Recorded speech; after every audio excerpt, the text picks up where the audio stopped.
Monsieur le sénateur, bonjour. Monsieur le consul, chers conseillers de l'Assemblée des Français de l'étranger, mesdames, messieurs les présidents d'associations, chers amis.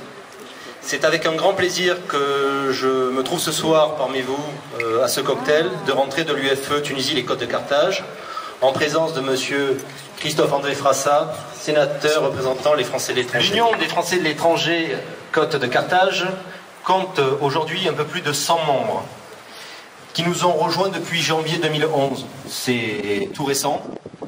Et c'est bien sûr après le grand renouveau et le changement qui s'est passé en Tunisie.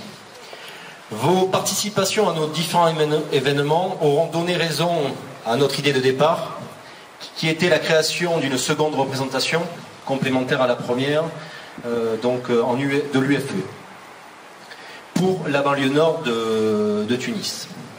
Nous souhaitons être plus que jamais proches de vous et de vos besoins.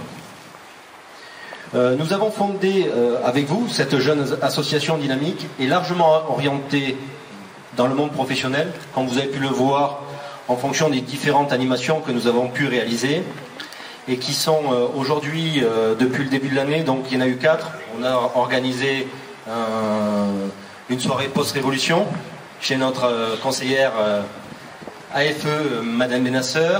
Nous avons organisé 2 soirées entreprises où beaucoup d'entre vous étaient présents, ainsi qu'une soirée sud-ouest et une garden party au foyer de Rades.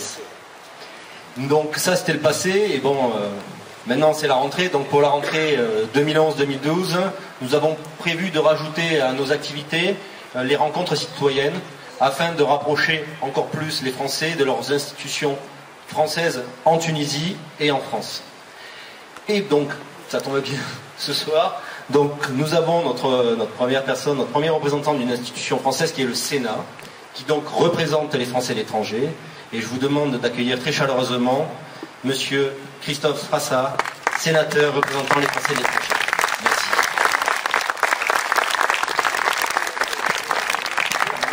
Bien, je vais monter comme ça. Déjà qu'on ne me croit jamais quand je dis que je suis sénateur parce que je suis un peu trop jeune. Si vous ne me voyez pas, vous n'allez vraiment pas croire qu'il y en avait un ce soir.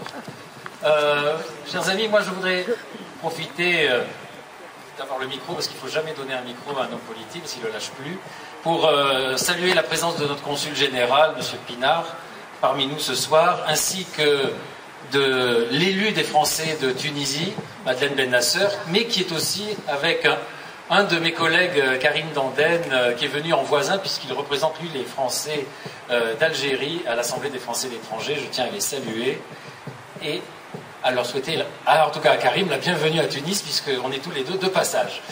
Je voudrais saluer aussi Martine Valenza, qui est président de l'UFE Tunis, et évidemment remercier Laurent Kayser, le président de l'UFE Côte de Carthage, voilà, je suis plus près du micro, c'est mieux, d'avoir organisé cette soirée pour qu'on puisse se rencontrer.